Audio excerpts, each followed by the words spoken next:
right, good morning, everyone. A great day in our city.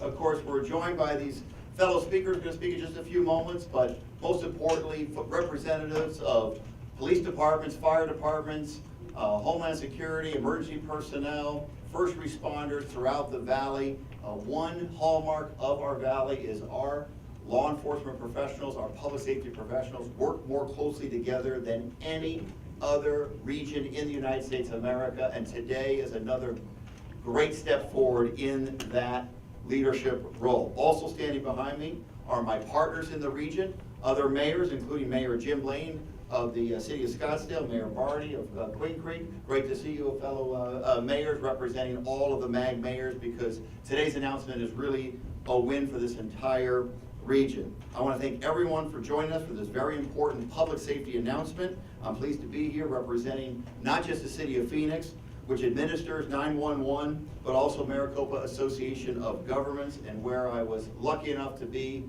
a former chair. MAG was the agency that brought 911 services to the region 33 years ago. And today we are here to celebrate another milestone. So I'm pleased to announce that beginning today, if you are in imminent danger and unable to talk to a 911 operator, you now have the ability to text to 911. This is the first time this capability has been available here in the Valley. Texting has become a very important means of communication, and we are excited to bring this technology to 911 services. Today's announcement follows months of united efforts and leadership among numerous public agencies and great advocates that are here today, advocating for the disability community. And when they advocate for the disability community, they're advocating for all of us. So thank you for your leadership in making this day possible. Many of them are here with us today to help celebrate this historic occasion. And I want to give a special nod to the women and men behind me, who are the first responders, and to the 911 operators in this region, who are in this room. They save lives in our city and our region every single day. So if you are among the 150,000 Valley residents who are deaf or hard of hearing, if you have a speech impairment or in other danger that prohibits you from a voice conversation, you can now use any cell phone capable of texting to contact 911. Now, please note, 911 is not the preferred method for everyone. You see, our statement is call if you can.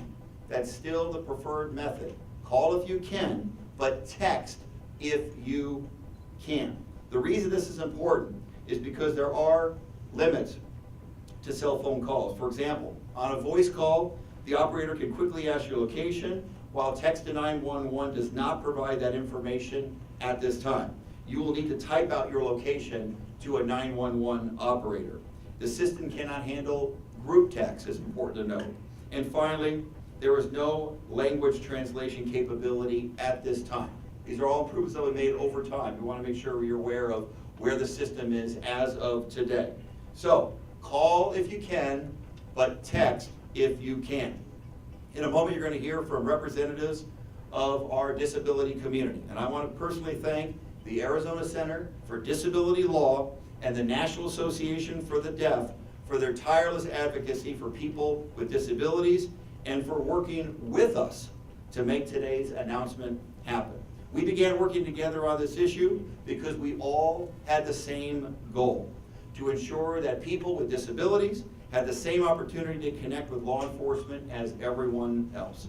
This is a valuable tool to allow emergency responders to interact with people with disabilities or who are in situations that are too dangerous to make a call to 911.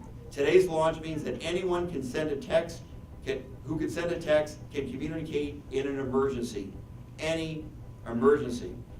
For example, this capability can be useful to anyone who can't speak out loud without putting themselves in danger, such as a homeowner hiding in a closet from a burglar, or a domestic violence victim who doesn't want an abuser to overhear their 911 call.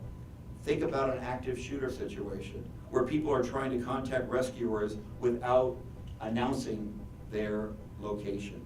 I would like to conclude by thanking the MAG Regional Council for approving the purchase of this important text to 911 system. This purchase took place in August, and public safety call center personnel have been trained over the past several months to make this day possible. Several MAG committees have been tireless in these efforts, and I want to thank the members of the MAG 911 oversight team, including Chair John Laughlin, who is with us here today.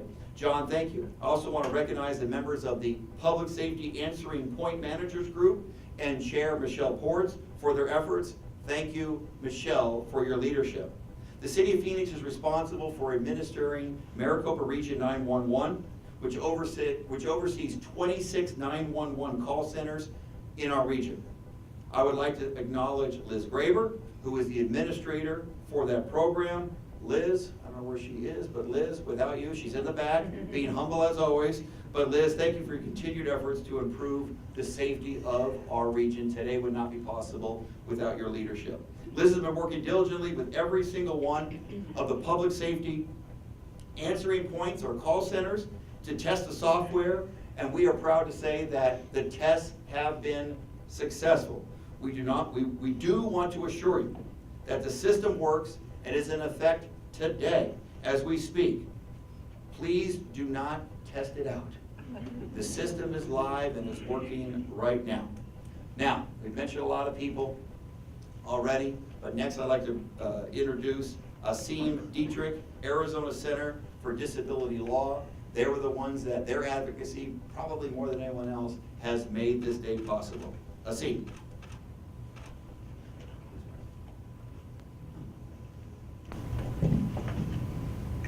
Good morning. My name is Asim Dietrich. I'm a staff attorney at the Arizona Center for Disability Law. And the center, as well as the National Association for the Deaf, would like to thank Maricopa Region 911 for collaborating with us to make this day possible. Text to 911 will allow people with disabilities to independently and effectively communicate with emergency services and get the help that they need. This system will also allow people with disabilities to obtain emergency help for other members of the community.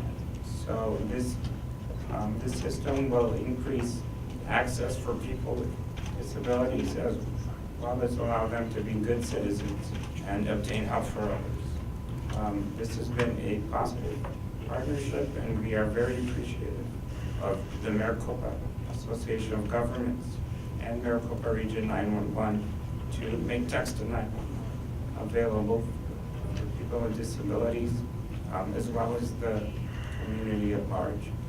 This has been a very positive partnership, and it has resulted in improved access and a more effective communication for the disability community. Thank you.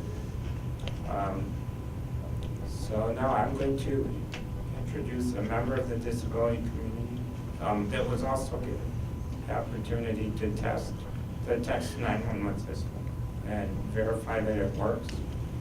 This is Norbert Enos, and he's going to say a few words.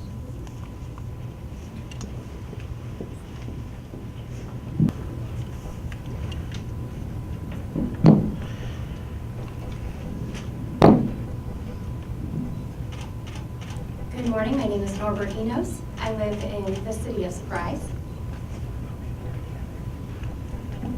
I greatly appreciate that these individuals and others in the audience today have worked to establish text to 911. It has been a great opportunity for us to finally have access that has hitherto not been available. Thank you very much to Maricopa County and other individuals on the team that have worked together to achieve this result. I did have the opportunity to test the system in 3 different cities last week. We tested in Surprise, Sun City, and the city of Phoenix as well. I was able to test to the system and I got a very quick reply. Communication was very smooth, and everyone involved has done a beautiful job. I'm very grateful for that. I do live in the Sun City Grand community, where there are over 50 deaf senior citizens. The entire community is very thrilled to have access to this new 911 system. Again, I want to thank everyone involved for establishing Text to 911. We are very grateful. And now I would like to introduce the next speaker, Terry Guy.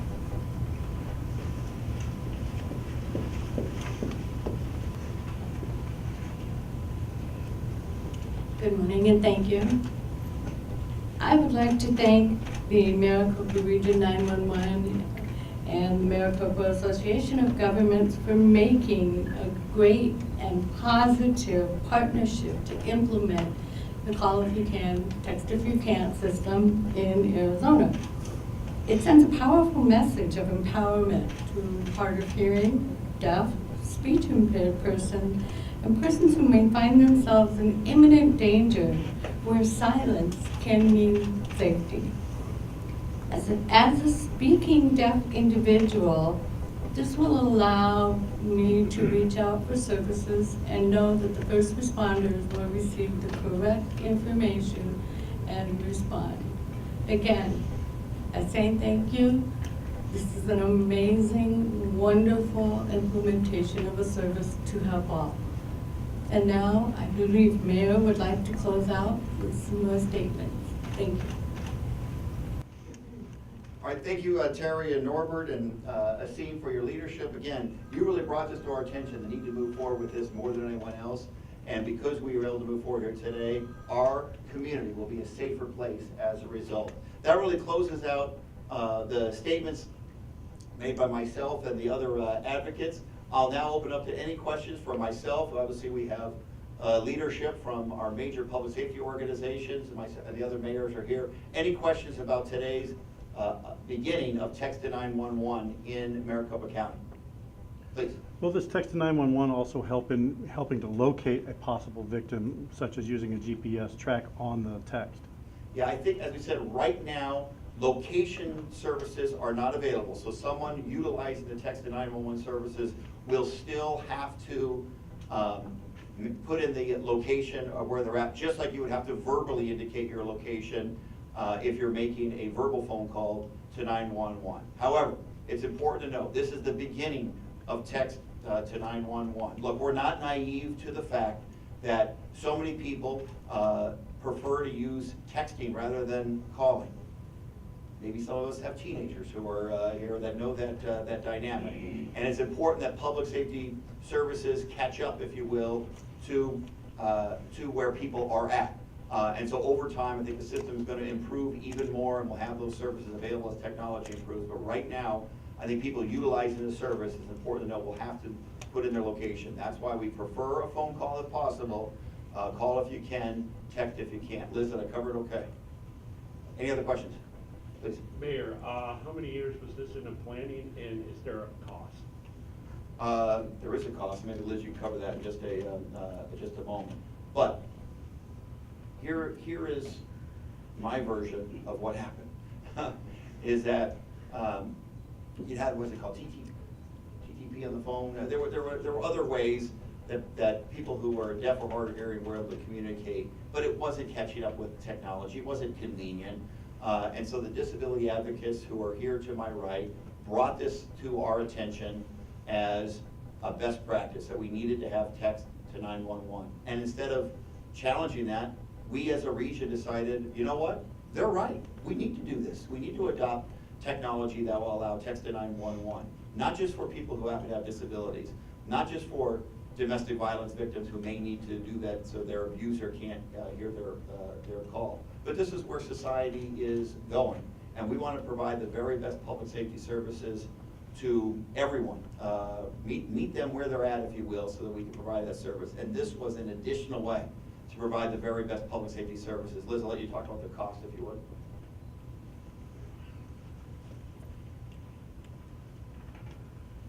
Thank you, Mayor Stanton. So we looked at products that were out there would best fit our needs. We have a large 911 center, Phoenix Police Department, down to our smaller centers as in Wickenburg and Fort McDowell. And we wanted to make sure we could fit the needs of everybody in between.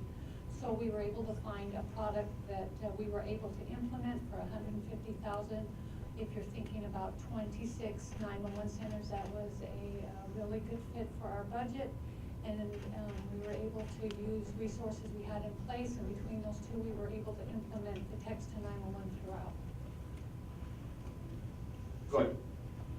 I think this is for Liz. So does a 911 operator, are they gonna be required to interact with more than one texter at a time, or is it one texter at a time the way it would be on the telephone?